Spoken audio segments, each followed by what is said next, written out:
Are you looking to get PMP certified and wondering where to get started? Look no further. This is the course that I've designed to walk you through the PMP exam and how to get certified. Welcome, my name's Phil. I call this the PMP Nano Bootcamp. This bootcamp is extremely rapid, so you might need to watch it a few times, but by the time we're done, you'll know all about the PMP exam, the direction, and the scope. So let's jump straight in. This bootcamp is brought to you courtesy of hpmexam.com, your one-stop shop for solutions to get you certified and beyond. In this bootcamp, I will walk you through all the details for PMP certification. I have over 20 years of experience managing projects and programs. I have over 6 certifications in project management. 6 of those are in Agile. Many of those are in things like risk and schedule, and I'm PMP certified. I got certified back in 2005. Since I got certified, I've been helping people and companies, organizations worldwide in their project management. As you can see here, some of my clients include the FBI, the U.S. Army Corps of Engineers, the U.S. Army, NASA, the Department of Transport, the Department of Commerce, and the U.S. Air Force. I'm one of those engineers, you can say, who escaped from the work site, but I didn't forget all that I learned. I've been very focused on helping project managers across the world get good and great in their project management. There are different levels of project management, and what I seek to do is help PMs to be truly great, not just pass the exam, but be truly great project managers. My firm is called Praizion Media, and here are some of our clients worldwide. Some of these you might recognize. My background is very vast. In addition to my engineering degree in civil engineering and my master's in construction information technology, I've worked for various organizations from banking all the way to gaming. My buddy Roy is my co-trainer. You'll see him quite a lot on this course. We built out the Agile portions of this course together. Now, you might ask, what do I need to get PMP certified? This is what you need. If you have a secondary school or high school diploma, you need 60 months of unique, non-overlapping project management experience. And on top of that, you need 35 hours of education in project management. If you have a 4-year degree, then you just need 3 years of experience in project management. And if you went to a globally accredited college, they call it a GAC accredited program for your bachelor's or master's, then you need 24 months of unique, non-overlapping professional project management experience and 35 hours of education in project management. And that's about it. The exam is broken down into 3 portions of people, process, and business. The people domain is 42% of the exam, the process domain is 50%, and the business domain is just 8% of the exam. You can also slice the exam into 2 pieces. Half is agile and hybrid, and the other half can be looked at as predictive. Here's the general project management timeline. Way back in 2560 BC, the pyramids of Giza is a great example of project management. And project management began to evolve through the Great Wall of China, Frederick Taylor and Henry L. Gantt, who is responsible for the Gantt chart. Earned value came on the scene in the late 50s, IPMA, an organization of project management, in the mid-60s, followed by PMI in the 1960s, late 60s, 69. And then, as time evolved, we had the first PMP exam and Prince 2. Lean manufacturing became more prevalent. The first Scrum project in 1993, Scrum was formalized, and the Agile Manifesto was published in 2001, all the way to 2021, right? Where we began talking more about hybridization and different specialisms beyond just the regular. So project management has evolved. Somewhere along the line, the PMI put this model on the map. I have encapsulated it in something called the Process Group Pentagon, where we take a look at what exactly we need to do to make a project run. We initiate it or authorize it, we plan it, we execute it, we do the work, we monitor and control the project, and we close the project. In addition to that, we also look at knowledge areas of integrating all the moving parts, scoping out the project, scheduling it, costing it, thinking about quality and resources, thinking about communications and risk. I put risk in the middle as a bullseye because risk touches everything. Procurements and stakeholders, these are all areas we think about in project management. Did you know that 90% of global senior executives rank project management as either critical or somewhat important to the ability to deliver successful projects and remain competitive? This is from a survey from the PMI, 90%. Now, what does that tell you? When 90% of global executives have woken up to smell the coffee, it tells us project management is here to stay. It also tells us that project management is critical. So you as a professional are doing the right thing in thinking about upping your game in project management, because project management is here to stay. It's not going anywhere. And that's why through the years, since 1969, the PMI have been hyper-focused in project management practices and ideas and principles. And this exam, the PMP exam, is based on PMI's understanding of project management being mega important, so hyper important. So for this exam, there's a number of things you need to know in addition to the process groups and the knowledge areas that I just showed you. There's some other important aspects of the exam, so let's dive into those. The PMI, like I said, was founded in 1969. It's a non-profit, and they've standardized project management standards and techniques. And in addition to the PMP, they have a lot of other certifications. But take a look at the growth of the PMP exam. This is way back in the early 80s. Let's zoom in a little bit here. You can see we had 40 PMPs. That number has grown in leaps and bounds. The last time I put this together, back in 2015, was showing 655,000. Now, if I was going to improvise and draw what it is today, it would go through the roof, because today we have 1.5 million approximately. That number doubled in the past 9 years. Isn't that crazy? Think about it. From 1984 to 2015, the number doubled in less than half that time. So this tells you that the world of project management is evolving, and it makes sense to get on the bandwagon and just get certified as a PMP by putting in the work, putting in the effort. I've already gone through the knowledge areas with you. This is common knowledge for the exam, so you have to get the language down of integration, overall coordination, scoping, identifying what needs to be done, developing a schedule in schedule management, estimating the costs and manage them in cost management, quality management, identifying the quality standards and meeting them, resource management, human, equipment, materials, supplies, thinking of those things and managing them, communications, planning how to communicate and managing that, risk management, planning and managing uncertainty, procurement management, managing contracts and procurements, and stakeholder management, managing stakeholder engagement. All of these things are critical for the exam. Now, there are different flavors of project management. There's a predictive approach, which is I plan from A to B, I have all the details, it's quite straightforward. You know, when we talk about predictive project management, it's understanding pretty much the full scope of what is required and planning everything needed to get to the end. That's predictive project management. But that's not the only project management there is. There's another flavor of project management, and we call this adaptive. And we use adaptive when we are not 100% sure of how to proceed. So we proceed in what we call iterations, in baby steps of experiments or sprints.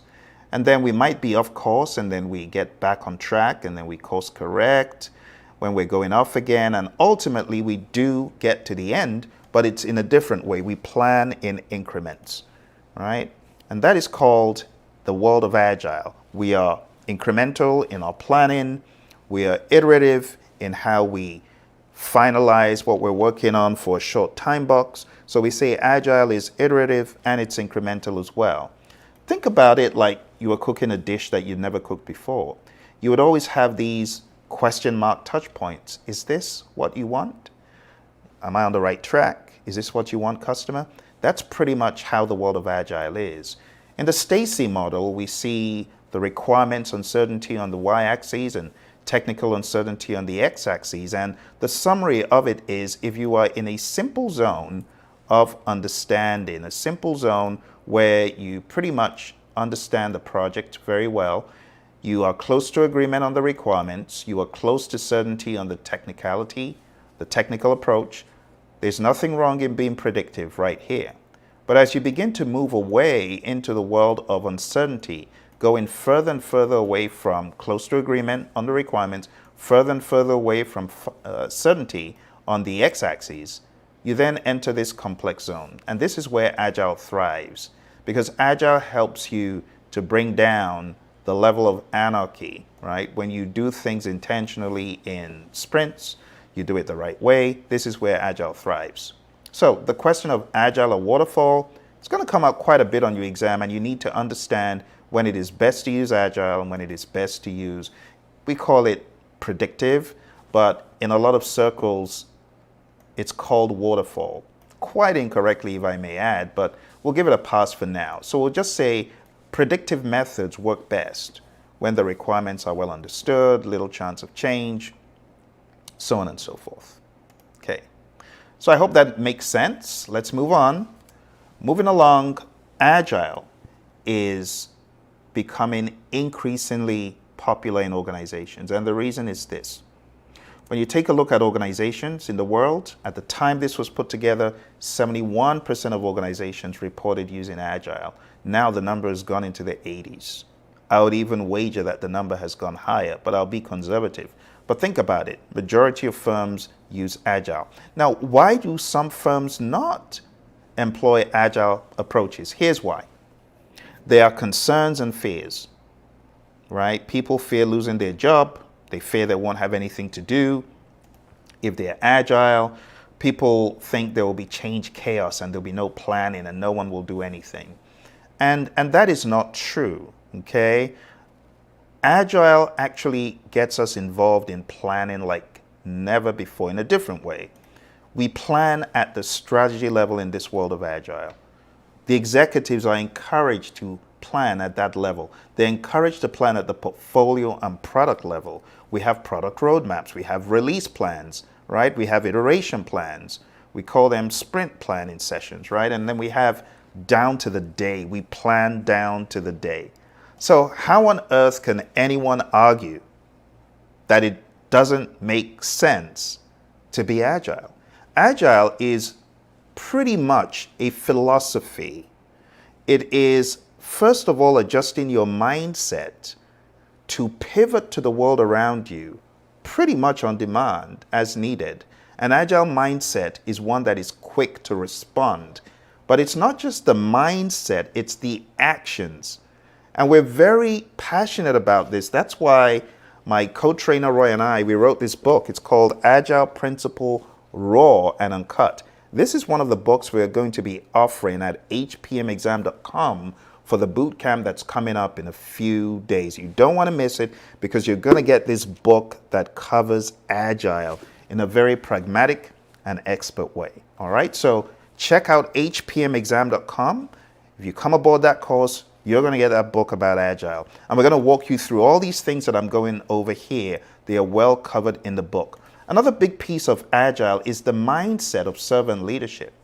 In the world of Agile, we promote self-awareness, we promote listening, serving those on the team, helping people grow, coaching versus controlling, promoting safety, respect, and trust, and promoting the energy and intelligence of others. These are huge to us in the world of Agile, okay? Now, like I said, the PMP exam is broken into 3 components, and we are going to be covering those 3 components at a super high level today. We're also going to be going deeper in our half-day boot camp at hpmexam.com, and we're going to be breaking them down into smaller pieces that you can digest. But let's start off right here. Let's go into the people domain, and let me begin to unravel what the exam is about. Because if you remember, at the very beginning, I told you we have people, process, and business. These 3 domains. So let's go through the domains very briefly. Domain number 1, people. First of all, the PMI wants you to understand you as a project manager, you will be involved in conflict resolution, conflict facilitation. You will need to understand the Thomas Kilmann conflict mode instrument that I'm showing on the screen. You have the option of force or direct, or collaborate or problem solve, or compromise or reconcile, avoid or withdraw, smooth or accommodate. Which one will you choose? This is one of the topics on the exam. Second topic is leading a team. You will need to understand servant leadership, as I mentioned earlier, being aware of the 10 tenets of servant leadership as set forth by Robert Greenleaf. But not just that, you also need to understand the Hersey-Blanchard situational leadership model. You don't lead like a one-trick pony. You shouldn't. You should be flexible, able to adapt to the individual and the circumstance. On the exam, you will also be tested on Tuckman's 5 stages of team development. Tuckman's ladder. Just understanding that this dynamic happens in firms. Okay, happens where you have teams coming together and so on. Quick question for you. You are the servant leader of an agile project. A team member who is typically outspoken seems withdrawn and discouraged. She needs a whole lot of support and little direction. Which leadership approach are you most likely to use for this employee? What do you think? Whole lot of support, little direction. What do you think?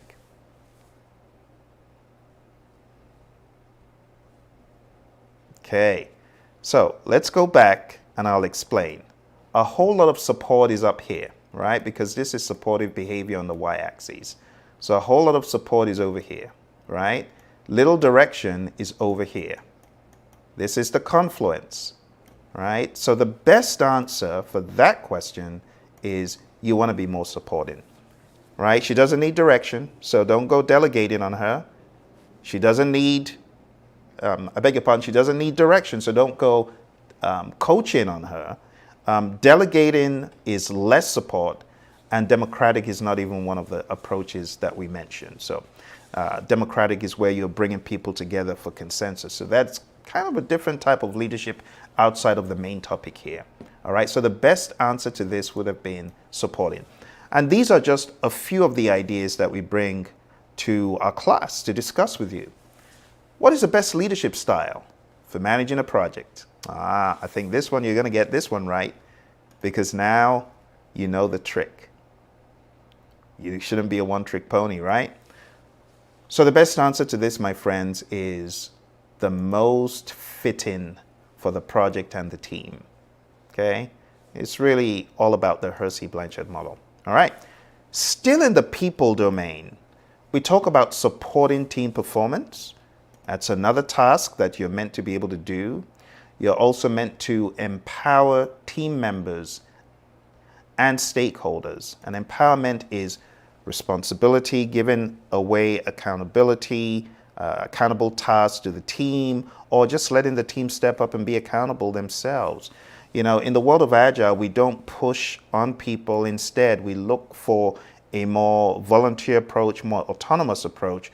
And you will be tested about that. Do you know that in the world of Agile, we are more team-led than centralized, right? In the world of Agile, we don't rely on a one belly-button accountable team leader. Instead, it's distributed across the entire team. Something else you need to know for the people domain is ensure team members and stakeholders are adequately trained. You also need to understand how to build a team. And part of the tenets I just mentioned will come into play here. You also need to understand what it means to address and remove impediments, obstacles, and blockers. What it means to negotiate project agreements, because there's all sorts of agreements, right? What it means to collaborate with stakeholders, understanding the power interest grid, also call the influence impact grid when we change the dimensions or we change the parameters on the X and the Y. So understanding this grid will come up as well, and understanding the SEAM, the Stakeholder Engagement Assessment Matrix. So things like that you will encounter throughout our training. Also, building a shared understanding. The PMI expects you to understand how to do that, how to engage and support virtual teams, the importance of ground rules, team charter, social contract, team contract, all the same thing. You got to understand those as well. And mentoring relevant stakeholders. You got to understand mentoring is important and you should dedicate time to do that. Last but not least, in the people domain, we have promote team performance through the application of EI, emotional intelligence. All right, so my friends, that's a lot of stuff, a lot of stuff. But here's the good news.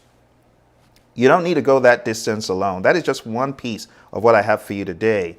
As I mentioned earlier, we are having a half-day boot camp. And this half-day boot camp, it is part of a bigger course that you will definitely find value from. And I'm going to walk you through the steps in this course, and you can decide, is this something that will benefit my career long term? Let's take a look real quick. So we have a live half-day boot camp. Look for the details at hpmexam.com, okay? hpmexam.com is your one-stop shop, like I said, for not just PMP training, but even beyond, because this course is a lifetime access course. So here are the different pieces of it. Half-day boot camp where we tackle in detail the people, the process, and the business domains, right? When we go into people below the surface that I'm showing you here, and process and business, the next step is for you to take mock exams, for you to take quizzes, for you to beef up your understanding. And here's how we do it. We have on our learning management system, people, process, and business explained, over 40 hours of additional content. That's right, 40 hours. So in 40 hours, you will be able to go over people, the 14 tasks, process, the 14 tasks, business, the 4 tasks, PMBOK 6, all the knowledge areas, PMBOK 7, the principles, the domains. You will have access, lifetime access, by the way, right? This is lifetime access to go over all of these, and also the Agile Practice Guide training. You will have training that goes into every detail you need for your PMP exam. And not just that, you will get the Agile Principle Run and Cut book in addition to the lifetime access course. We'll deliver this to you by PDF very speedily. You're also going to get this called Project Management Essentials. This is a 400-page book. You can see these are high-quality books that have been put together as a result of my work in project management over the past 2 decades. I'm a buddy Roy. And last but not least, you're going to get this book. It's called PMP Exam Immersion. Now, why do we provide all this literature? Well, all this literature is to help you to find areas of improvement. You may not need to read all of this information. What you do need to hone in on is your weak areas, because remember, PMI expects that you have project management experience. So there's some things you might already know pretty well, but there are going to be some things you're like, ouch, that hurt. I need to go read that up. And that's why we have these flavors. So the PMP Exam Immersion book covers people, process, and business. Okay, we deliver that to you. It's about 587 pages. Then we have Project Management Essentials, which is more for the predictive elements that you may be finding you need more help on. And this is for the agile areas. Now, to bring it all together and hybridize it, we have this. And to be quite honest, a lot of our students just read this and a lot of this. Some of them read this more if they feel they have agile knowledge, but not enough predictive information. So we deliver a smattering of materials to you. We also have a 25-hour download MP3 for you to listen to around the clock. And then we have 2 full mock exams and many smaller quizzes and tests to beef up your understanding. The other cool thing about this program is you're not alone because we have other people studying and they meet over the weekend in a boot camp. This is a brilliant offer that you don't want to let get away because right now it is at a steal. Let me show you one more piece of this offer that I have not made visible like this before. The final piece that actually costs more than the course is this. It's called Life After the PMP Exam. And what you're going to get from here is live coaching and training with me after you get certified. And you're also going to get a lifetime access course to help you achieve excellence. And that's about 10 PDUs in addition to the live training that I just talked about after the exam. This is a ridiculous steal, my friends, that you don't want to get away because the cost of life after the PMP exam is actually more than the cost of the course. So this is a great way for you to get in and secure lifetime learning. Lifetime learning, and when you come on the program, you have a place to go to as a professional.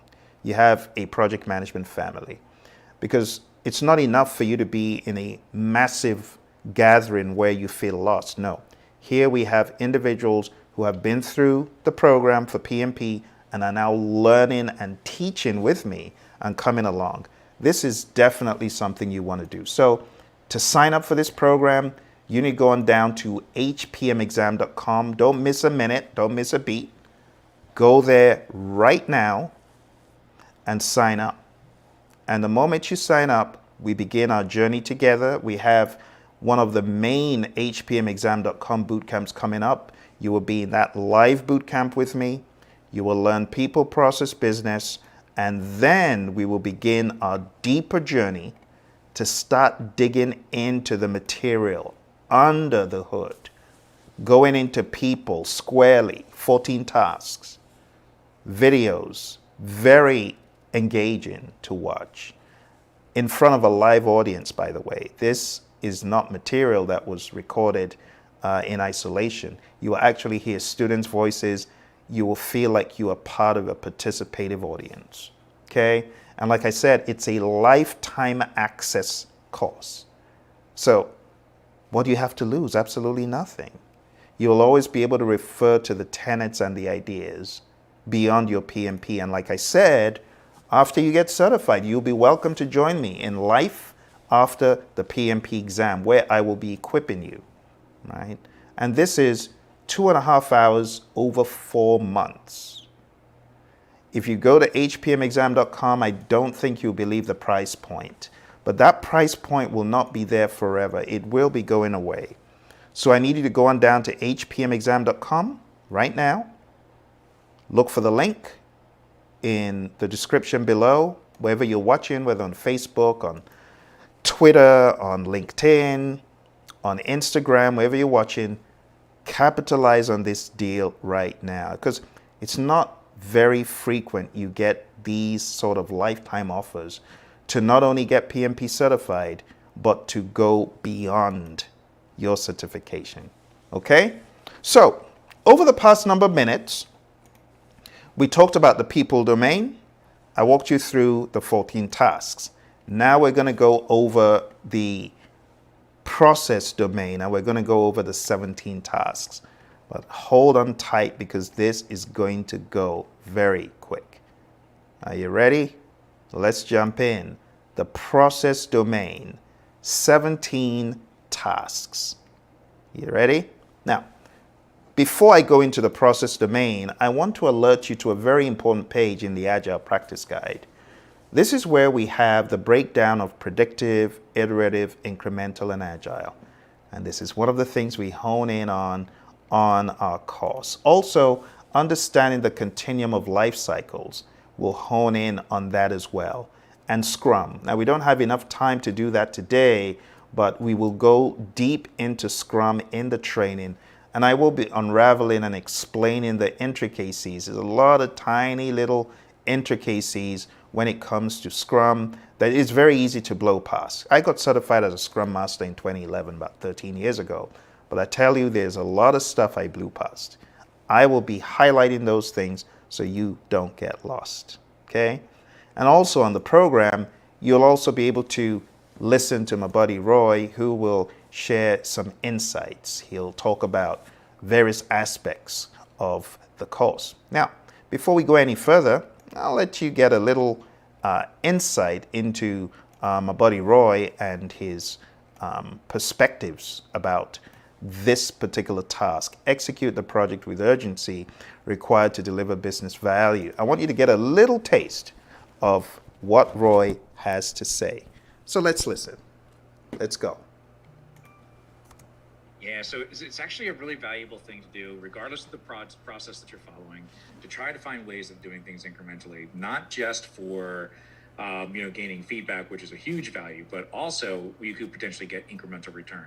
So if you can do things in smaller chunks, deliver them, get some kind of return, either knowledge or in funds or whatever it happens to be, delivering things incrementally can be a major benefit for your organization.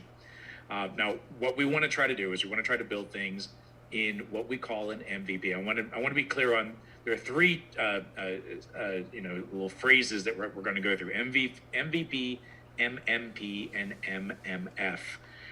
Acronym soup here, right? But we'll get there. All right, so the intent with this is to discover the minimum amount of functionality we could deliver in order to get some kind of return out of it. And again, return could be happy customers or knowledge or whatever it happens to be. Let's talk about those three different phrases. So first, there's the MVP. That is the minimum viable product. Now, people often get the MVP confused. It's misused all over the place. Quite honestly, I misuse it intentionally because it's such a familiar term. I'll use it regardless of what I'm trying to say because it's just an easy term for people to remember.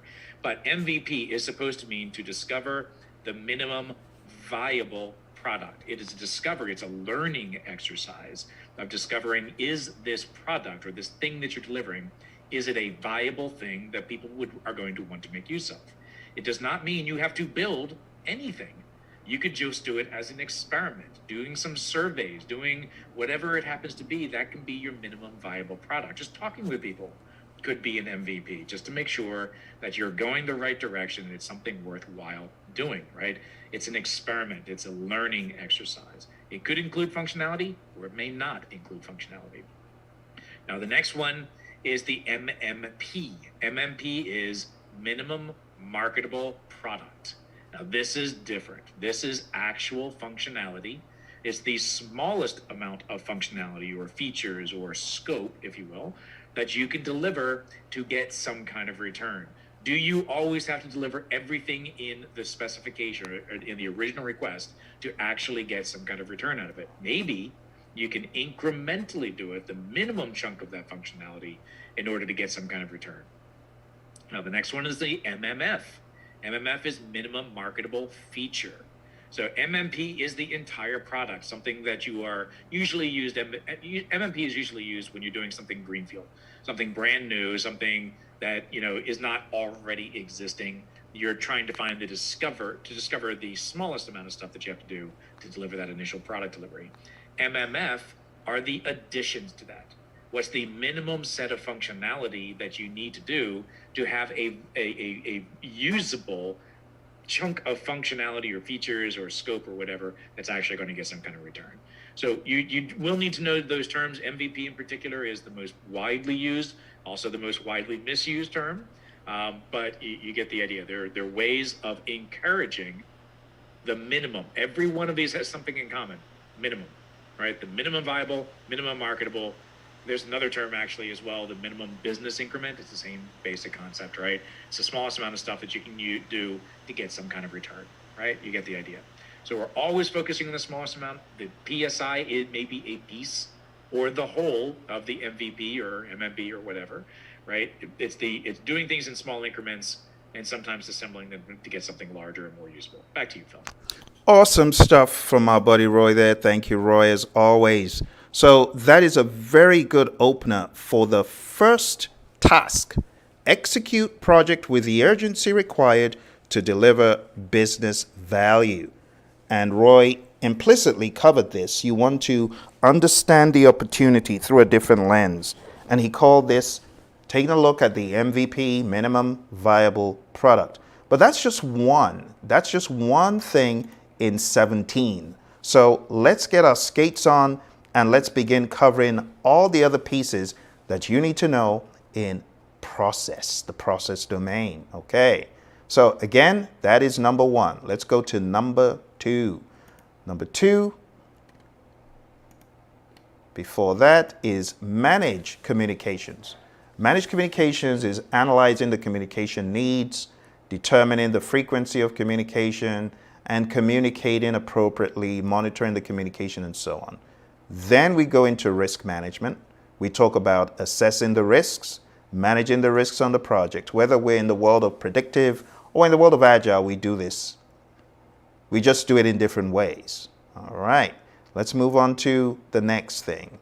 The next thing we are expected to know is engaging stakeholders. We talked a little bit about this in the people domain, but this is going a little bit more technical into some of the tools and stuff. Then we talk about plan and manage budget and resources, talking about managing the cost, and that of course involves determining the cost, but you go the next step and you ensure that it is effectively managed based on the resources that you have on the project, and the time-phased budgets at completion have to be effectively managed. Then we talk about planning and managing the schedule. We determine the timeline for the project. That is a huge one. That's the project manager's bread and butter. I always say that because without a timeline, what are you managing the project to, right? Because we say project management is the application of knowledge, skills, tools, and techniques to a project that is a temporary endeavor. Temporary means it has a beginning and an end. And we use our schedule to really harness in that control of getting to the end at the right time. Then we've got plan and manage quality of products and deliverables. Quality, in my mind, is four things. Let's pin down what quality is, right, for a quick second. Quality is fitness for use, conformance to requirements, customer satisfaction, and Kaizen. It's all those things. Because not only do you want to have a quality management plan, you got to execute it. And you got to always keep challenging yourself from a quality perspective. And that means Kaizen, change for the better, change for the better. All right, let's move on. Beyond number 7, we have the next one, number 8, under process, plan and manage scope. Scope is a very humongous beast, and we will be tackling the beast in the course because we have to do many things. We have to plan scope management. We have to come out with a scope management plan and a requirements management plan in some instances. And then we have to collect the requirements, define scope, create the WBS, and we have to talk about validating the scope. And that means the customer will validate that we indeed got all the scope inherent in the deliverable. And then we also need to control scope as project manager. So this is a huge one that we tackle in the program. Moving on, we have integrate project planning activities. And that means when all is said and done, when you've planned everything out, you then need to integrate all the moving parts. Now, again, this is one of those areas that I would love for you to hear my buddy Roy on, because he could give you some agile insights on integration. You know, we don't often use the word integrative planning when we're talking about the world of agile. And that's why this course is so good, because it brings together the best of both worlds. It brings together the understanding and the consciousness of predictive is not useless. Agile is great. It's not the only thing we should do. How about we hybridize? Okay. So that understanding and that mindset is what this course brings to the table for you. So without much ado, let's move on to listen to my buddy Roy one more time. He's going to break down this topic of integration from an agile angle. Yeah, absolutely. So again, planning activities are happening ongoing throughout the entire process. in an agile space. Remember the planning onion, right? So you have 5 different levels. There's another view of the planning onion where there's 6 levels, where strategy is your top level, and that's fine. That's incorporating some portfolio kinds of activities. But the idea is that high level planning to start with, lower level planning as you get deeper and deeper into the cone of uncertainty. Throughout the entire process, we are planning and replanning based on the changes we discover and the knowledge that we've gained throughout the entire process. So high level plans, all right, where you start, you go deeper and deeper, more and more planning, all the way down to daily planning. So we are constantly planning and replanning, because again, just keep in mind, Agile is a change-based process. You can't have that single perfect plan in a change-based process because your plan is changing, right? And that's the idea. That's why we always plan. Back to you, Phil. Great stuff, Roy. Let's move on to this question. Why does Scrum make it difficult for product owners to make changes to a sprint that is underway? What do you think, based on what you know about the world of Scrum? For those of you that don't know much about the world of Scrum, guessing is allowed. You want to take a little guess? All right. Well, let's take a look at what the answer is. The answer to this is, drum roll. Psst, it's B. The answer is B. It's because asking the team to make a real commitment comes with an associated cost of not shifting the basis of that commitment in mid-sprint. Now, we're not saying that changes never happen in the world of Scrum. We're just saying that we do our best to limit that. We do our best to discourage needless change once the sprint is airborne. I often use the analogy, once the cabin doors close and you're 40,000 feet in the air, you ain't letting no person on that plane. That's how it is in the world of Scrum. The sprint, we need to respect that, okay? There's nothing wrong in taking additional work and putting it in the backlog, but taking that work and shoving it into a sprint backlog is a whole different thing. All right, let's move on. We're almost half of the way, if not more than half of the way. So let's jump into our next area. The next area is manage project changes. And managing project changes is all about anticipating the need for change and staying ahead of the curve, just like a great chess player, right? Anyone play chess out there? You're always thinking, you're always trying to anticipate or predict what your opponent will do. And when they fall into the trap, got him, right? That's how it should be in the world of change management. We want to anticipate what is coming before it does. So one of the long list of things to be aware of in change management is right here on the screen. Okay, you want to go through these one by one. So let's start off from the very first. Stakeholder asks for something verbally. Don't stop there. Put it in formal writing and then put it in the change log. And then you can analyze the change with the team, analyze the change request, and then you send it to the change control board, a body of people responsible for changes on the project. Now, in all honesty, not every project has a change control board. Some projects, they don't. Some projects, it's your boss. Some projects, it's you and your boss that are the change control board. So just be aware that what you're seeing here does not happen on every single project, but it's good to understand the motions, right? The change board review the change request and the analysis, and they decide the outcome. Project manager or CCB member puts that outcome into a change log and shares it with a wider body of stakeholders, and the project manager and the team carry out next steps if the change request was approved. But there could also be segues at point 6, where the change control board asks for more information, where you may need to bring in the sponsor and the customer if they're not in the CCB, but all roads will lead back into the main chain, where at the end of the day, you will need to make a decision as the CCB. Whether it's many people or one person or two people, you need to approve, reject, put it on hold, or pending something else. But the bottom line is you are going to change. Now, my buddy Roy always has great insights about changes. And that's why I keep wanting to bring him in so that you can get an idea of how we tackle change in the world of Agile. It's a little bit different. When we think about change in the world of Agile, we are actually looking forward to change, right? The Agile Manifesto says we should welcome changes even late in development. So let's listen to what Roy has to say about change in an Agile world. Roy. So managing change in Agile, that's what it's all about, right? This is the whole purpose of Agile, right? So the main thing is that that you need to accept the change, right? So the first is to start with the mindset, the behavior. That change is inevitable. It's going to happen. So you can try to ignore change happening or ignore the potential for change to happen, but it's going to happen, right?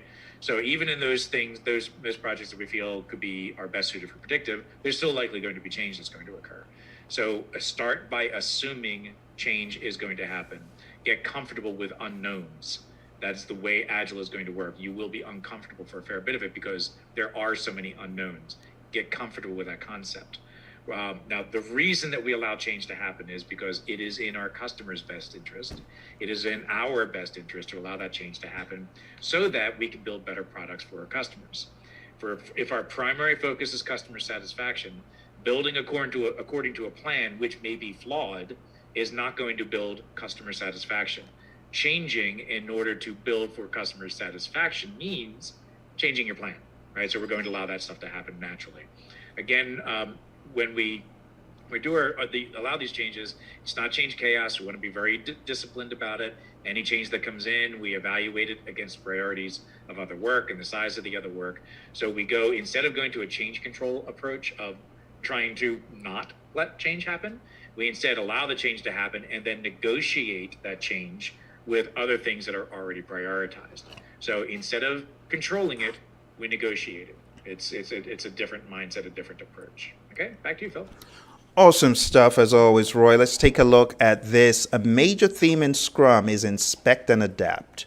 Which of the following best summarizes that theme? Is it A, Scrum insists on auditors who frequently inspect the work? Is it B, Scrum recommends that upper management inspect the burn down charts? Is it C, Scrum emphasizes taking a short step of development, inspecting both? Or is it D? I'll let you read it. It's a bit of a long question, so take your time and let's see what you come up with.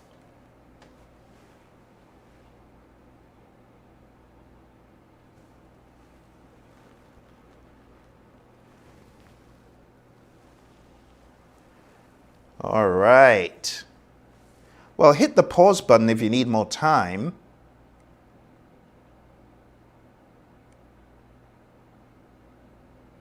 So, let me explain the answer, okay? The best answer to this is option C. Scrum emphasizes taking a short step of development, inspecting both the resulting product and the efficacy of current practices, and then adapting the product goals and process practices. So when we say inspect and adapt, right? All the other options are not it. They are not correct, okay? All right, well, we've had a lot of fun so far. For those of you who are just coming, I want to remind you that we have the hpmexam.com Bootcamp.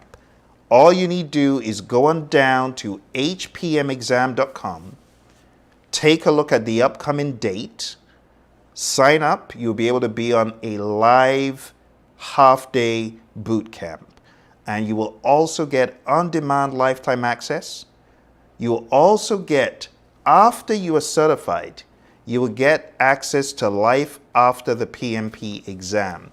And the Life After the PMP exam curricula is a combination of my ideas and the great work of my mentor, John C. Maxwell, who wrote the book, How to Be a Real Success. He wrote the book, The 21 Irrefutable Laws of Leadership, and more. In this curriculum, I'm going to be going through my book, as you can see here, How to Succeed After the PMP Exam.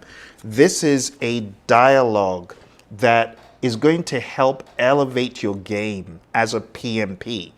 It will show you what you need to do to really succeed, how to be a real success. I'm going to show you what John thinks. I'm going to show you what I have found to be pragmatic in the world of project management to help you exceed, not just to be a PMP, but to be a PMP plus. All right? So to be part of that, go on down to hpmexam.com. We're covering the people, the process, and the business domains in great detail. All right, so let's jump back into where we were before we took a little break. We were talking about the process domain, and we had talked about changes, and I had given you a little exercise. I hope you found that to be helpful.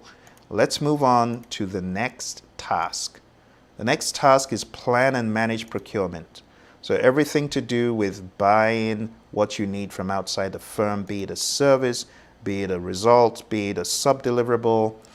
Also part of this exam is managing project artifacts, plans, deliverables, those things are talked about. So in the world of Scrum, we have these artifacts. We talk about the product backlog, the sprint backlog, and the increment. Those are artifacts, but that's not all. We could look at other things. We could look at the information radiator. We could look at other things, like burn down charts, burn up charts. Those are also artifacts.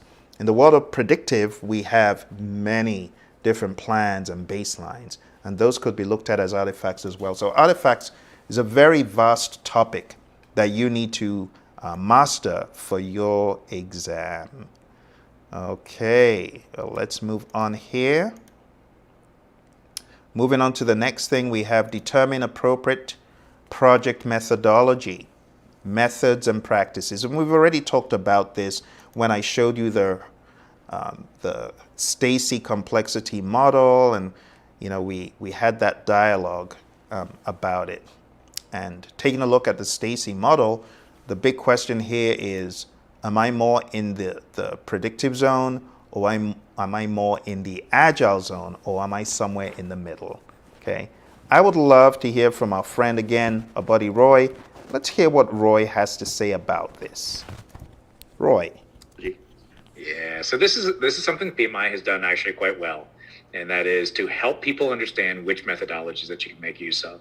Now, the Stacy diagram is one method that we can make use of, and just to remind everybody what the Stacy diagram is all about, we have these two different areas, or technically three different areas to think about. There's the simple space, which is 100% agreement, 100% certain. We know exactly what we're doing, and that might be one approach. That's where predictive thrives in that space. Then we start moving into the complicated space.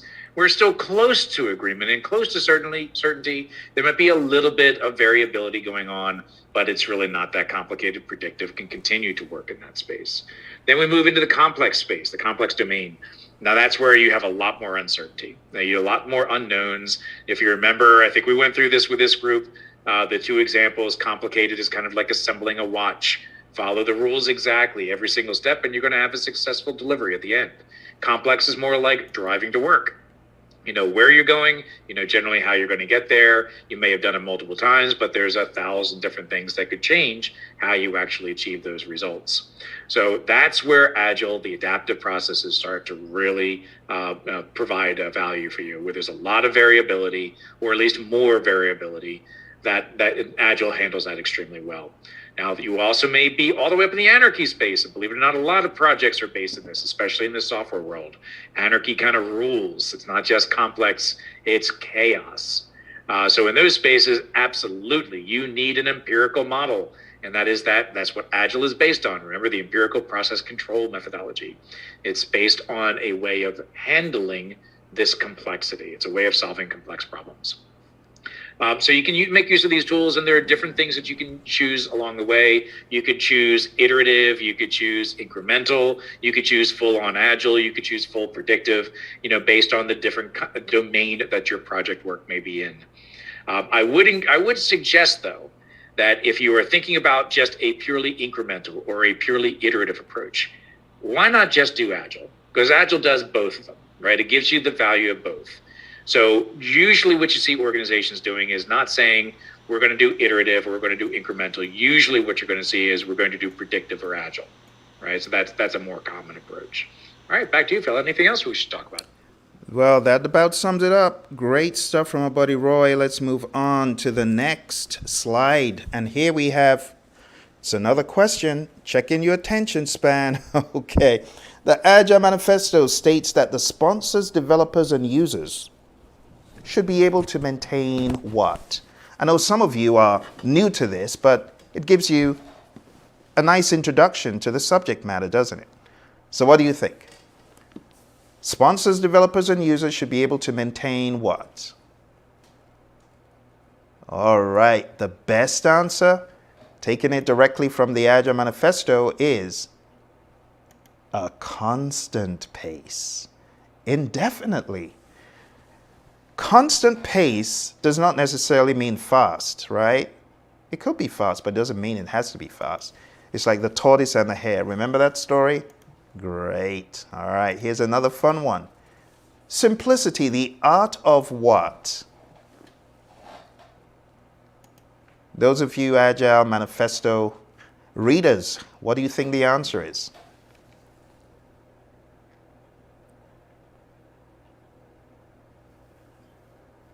All right. This simply states simplicity, the art of maximizing the amount of work not done, is essential. Okay, let's move on to our next area. The next area for the exam is establish project governance structure. And what does this mean?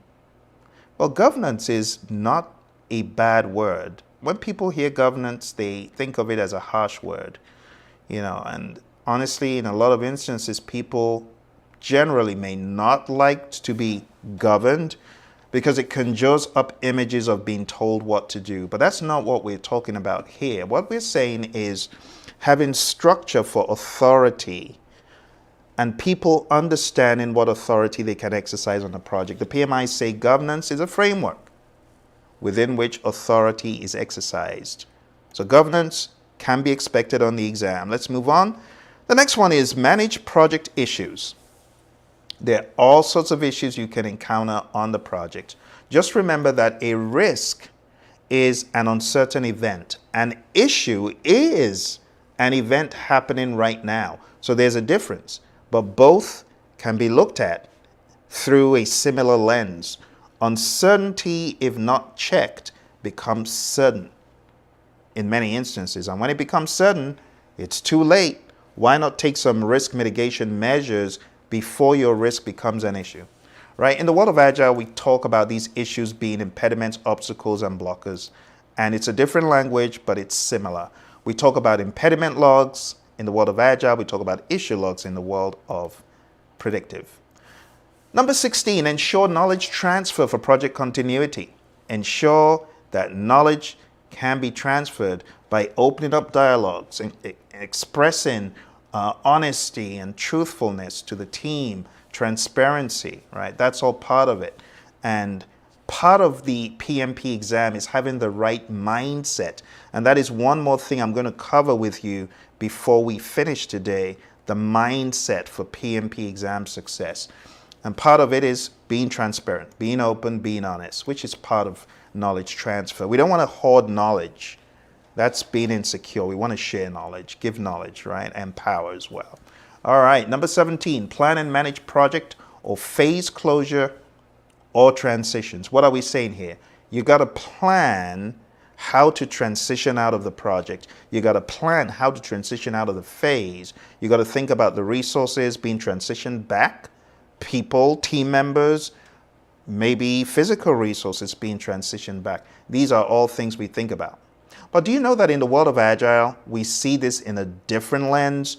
The way we plan closure in Agile is different. And again, I want my buddy Roy to come talk about this, how we perceive closure in the world of Agile.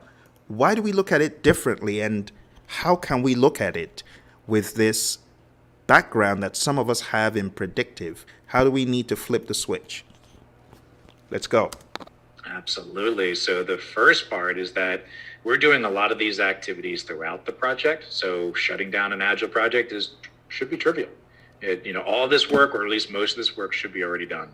We're also not doing phases. So it's not just closing down a project. This is all talking about shutting down phases. We don't do phases, right? We're always looking on continuous delivery, value delivery. So there really are no phases. It's just the next thing we're delivering. There's very little to do at the end of a project or in order to, just dot those I's and cross those T's. Now, there may be some final things that you do want to do, especially when you're talking about procurement, and buttoning up all the financials, that sort of thing. Yeah, sure. But again, you should be doing a lot of that work already along the way. There can be some value in doing a retrospective for the overall work. Go ahead and do so. There's nothing wrong with doing that. But again, these should be pretty quick meetings, nothing really that onerous. Don't have massive meetings. They generally don't work. So shutting down an Agile project is really pretty simple. It should be pretty close to just pushing the button and saying we're done. That's where we want to get to. But it might take you some time to get all of that, to be able to do all those activities throughout the project, right? Yeah, Roy, so let's look at an example. Product owner suddenly gets word that a bunch of things in the product backlog aren't needed and needs to, discontinue work. What would that look like if the product owner realized, wow, we got all the value we need? What happens? It's an awesome thing, right? So keep in mind that we want to have that mindset that every time we're delivering something, it could be potentially the final delivery, right? So we are always prepared for shutting down. It's sort of like, watching a television series, it's always prepared to be canceled, right? So yes. You're just, think about how you're going to write that, have some conclusion at every delivery so that it feels like this thing is completed and ready to go at all times. So that means you're always prepared for shutting down. Always prepared for shutting down. Thank you for our buddy Roy there. Awesome coverage. Let's talk about this. In the closed project or phase process, which of the following inputs is used? Ooh. That's a tricky one. What do you think?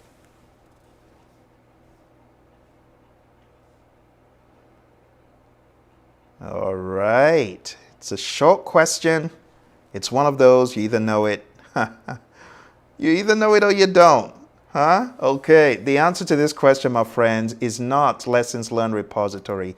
Let's talk about why it's not Lessons Learned Repository. It's not Lessons Learned Repository because that is where we put our lessons learned after the project. So it's actually not an input to closing out a project or phase.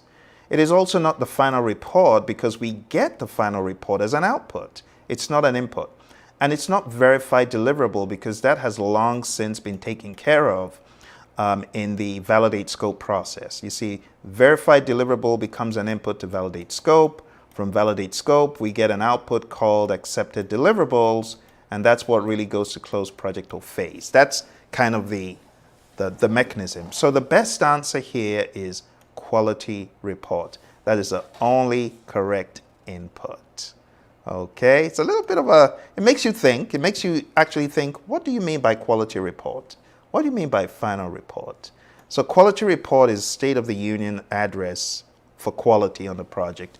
How well are we doing? What is going awry? And so on. Final report is what you get out, not what you put in. Okay, a little trickery there. It's always fun to have a little bit of trivia. Let's move into our final domain. Now, for those of you who have not read the PMP exam content outline, there is a document out there, it's free, and it has all of these tasks I've been talking about from start to end, okay? I would love for you to just Google or look for a link below if I'm able to put that link in there, and you'll be able to download the PMP exam content outline. You'll be able to read it. But the exam content outline on its own does not have a whole lot of substance. And that's why I usually recommend coming into our bootcamp. For those of you just coming, we have our hpmexam.com. HPM just stands for Hybrid Project Management because PMP exam has become extremely hybrid. So for you to get in on the next bootcamp coming up, I need you to go on down to hpmexam.com. I need you to sign up so that you'll be part of this awesome offer. Not only are you going to be getting the training, as I said, you're going to be getting a boatload of stuff. First of all, you're going to be getting over 20 hours of audio, MP3.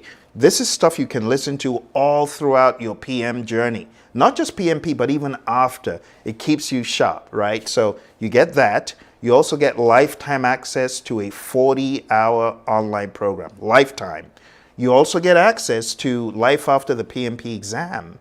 you'll be able to be on a boot camp with me. Now you're a PMP guru, right? You're now looking for how to get to the next level.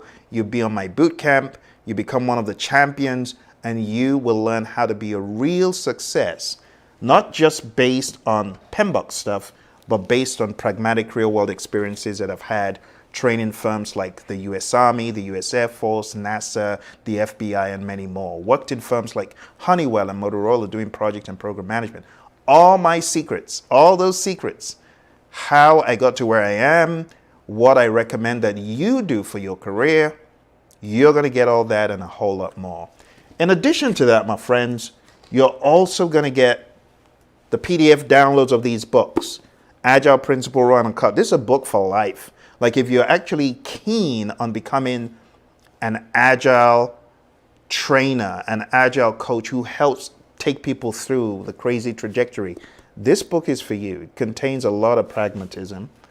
Then we have Project Management Essentials, another great book that has stood the test of time. This book has been around for over a decade, has helped people in scores of countries get certified. And we have the unique PMP exam immersion, which covers the content by task.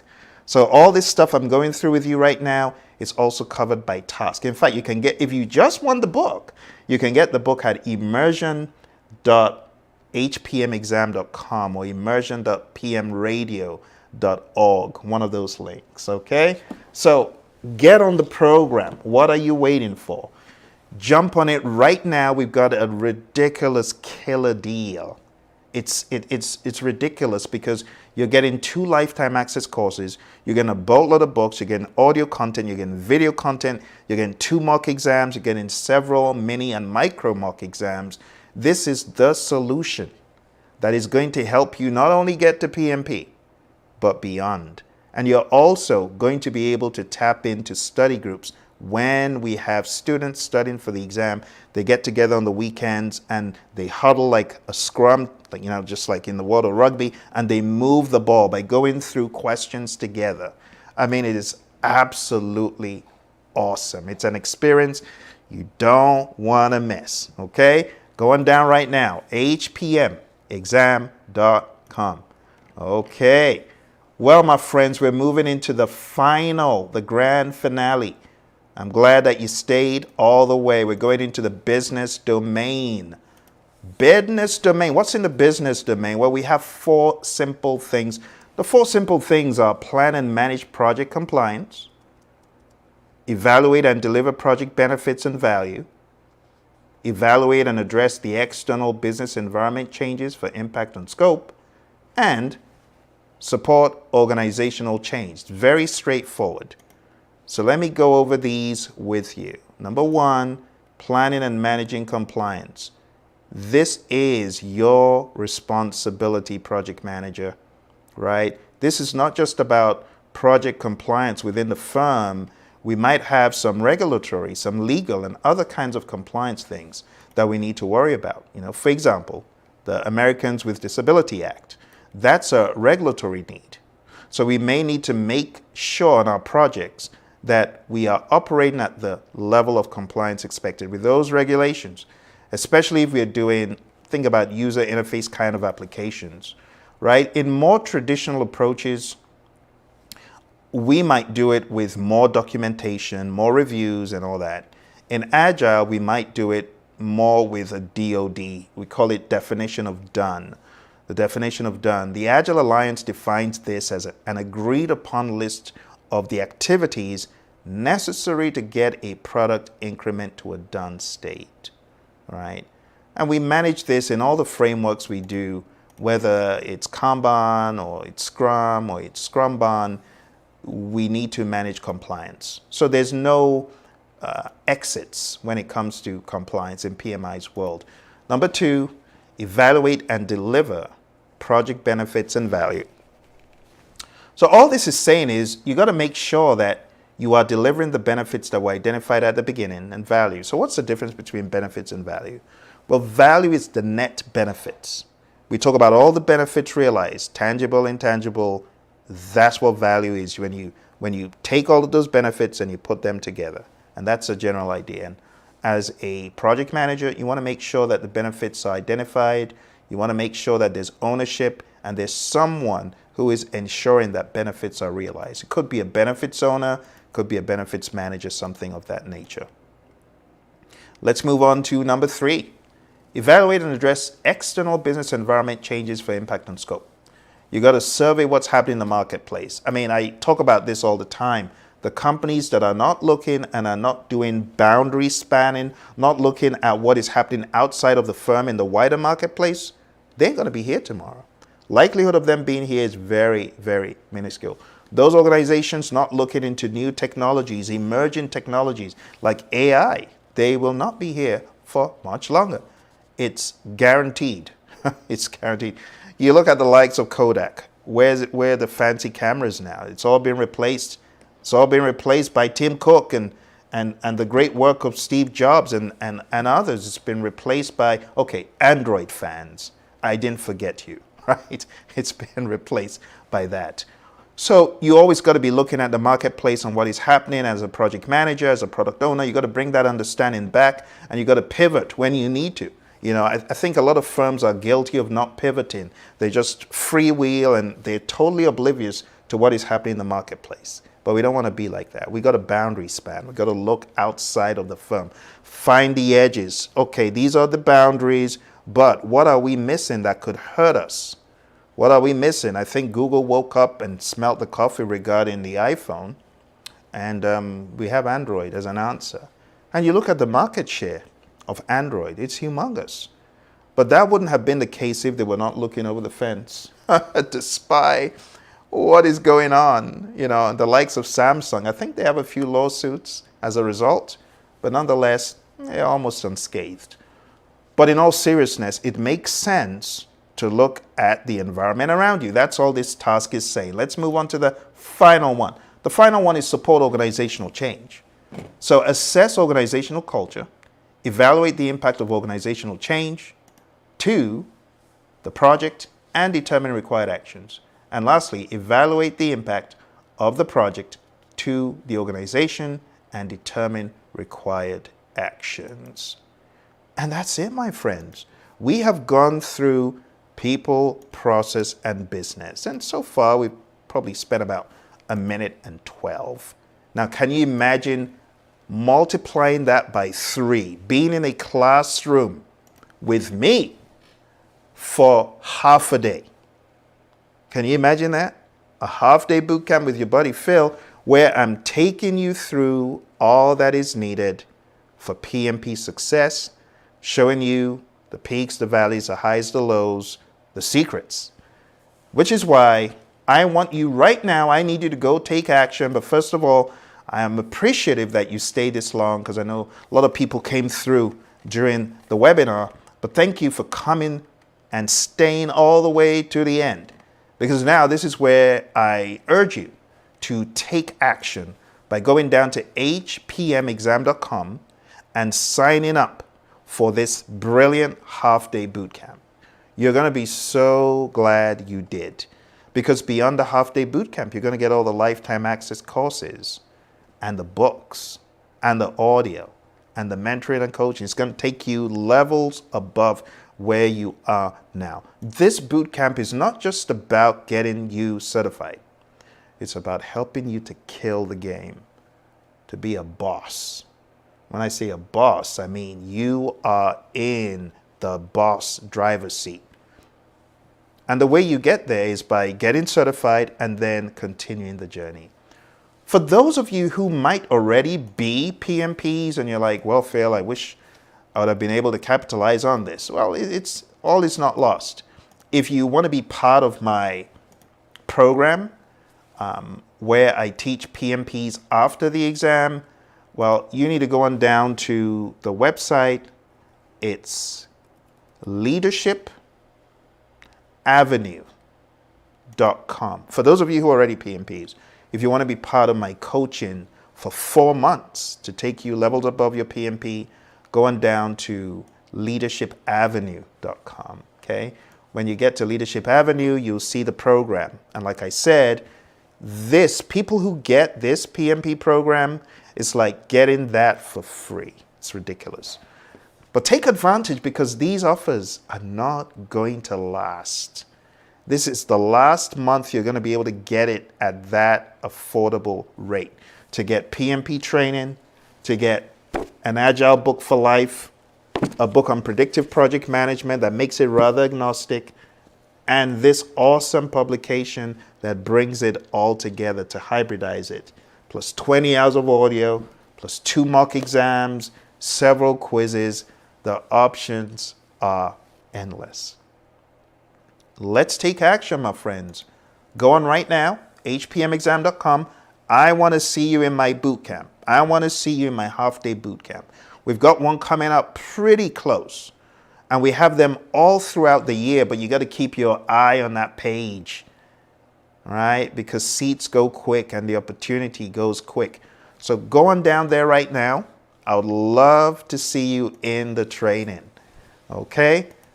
Do you have any questions, comments, concerns? If there are any roadblocks I can remove for you, I would love for you to put a comment down below or to the side, wherever you're watching. Whether you're on Instagram, on Facebook, on YouTube, on Twitter, wherever you are. Put those comments there and I'll get back to you with answers to your questions, okay? I sincerely wish you all the very best. I'm going to show you one more piece of valuable information. I told you I was going to be covering the mindsets for the PMP exam. I'm going to show you my 36-step mindset mantra. And there are 3 mantras: people, process, and business. Are you ready? Let's jump into it. People mindset mantra. Number 1. Make your customer success a primary goal. Advancement. Work with the customer to move the project forward. Any options that don't move the project forward are likely wrong. Fairness. Treat others fairly. Excuse me.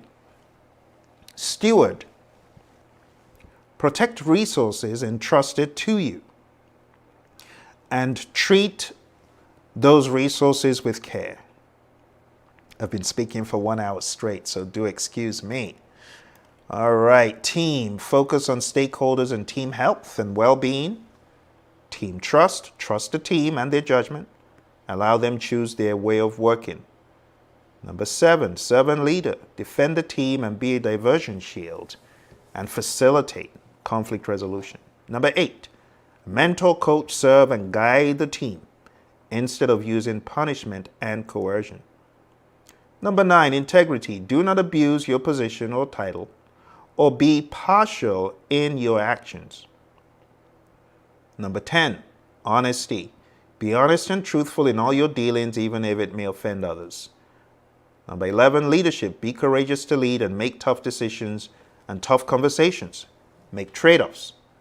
And last but not least, we have agility. Be agile and adapt. To be, that word is resilient. Be agile and adapt to be resilient. Let's continue. Let's go over to the next domain. Next domain, process domain. The process mindset mantra is life cycle. First, select and tailor the appropriate project life cycle and development approach. Number 2, hybridize. Hybridize where necessary to maximize value and options. Number 3, agile mindset. Seek to deliver incrementally, plan iteratively where possible. Number 4, think systemically and strategically to navigate complexity. Number 5, change. Manage change and configuration with intentionality. Number 6, inspect, adapt. Continuously inspect, adapt, and integrate all levels and layers. Number 7, problem solve. Be a problem solver. Offer solutions and not problems. Number 8, quality and the iron triangle.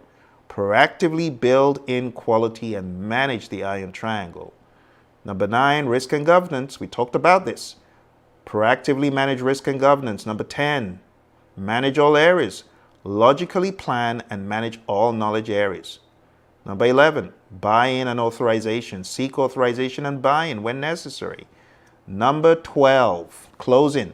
Close each stage, iteration, or phase with a retrospective OI, lessons learned. I hope you can see that. Okay. Final one is business. The business mindset mantra is as follows. Environment. Observe and respond to the external and internal environment. Number 2, outcomes. Focus on outcomes, value, and benefits over output. Number 3, organization change. Set the stage for organizational change and build alliances. Number 4, project impact. Assess the project's impact on the organization and navigate accordingly. Number 5, organization impact. Assess the organization's impact on the project and navigate accordingly.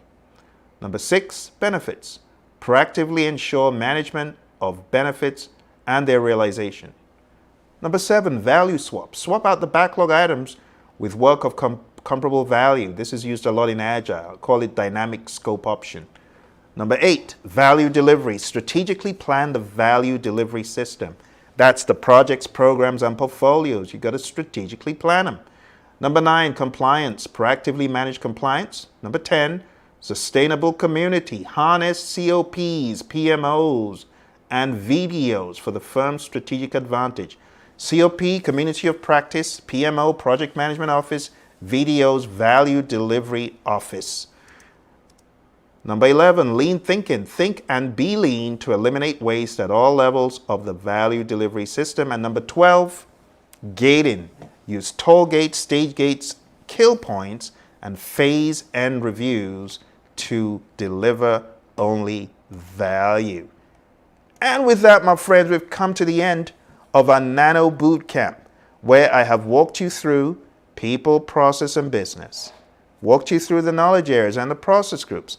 And there's a lot more that I would love to cover with you, but I need you to go on down right now to hpmexam.com.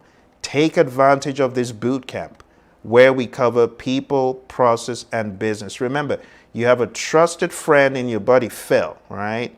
You have someone who has been there, done that for all these awesome organizations across the world. So many organizations, so many individuals, so many entities. You cannot go wrong. You want someone who's been doing this for a while, been doing this since 2005. It's going on 19 years. Time flies when you're having fun. Going on 19 years. So I hope you enjoyed the presentation. I hope you enjoyed the webinar. Don't forget to hit like, subscribe, and share. All throughout this channel, we have tons of videos because I've dedicated a lot of my career to helping people excel and advance in project management. I would love to help you as well. So again, look for the link, hpmexam.com. I am looking forward to seeing you in the class. Not only to get PMP certified, but also to get the pinnacle of your profession. You know, the pinnacle of the profession is when you put in the very best that you've got with pragmatism, with coaching, with understanding and leadership. And that's why after you get certified, I would love to take you through my curriculum, how to succeed after the PMP exam. It's all part of the package. It's all part of it. But you need to take action now.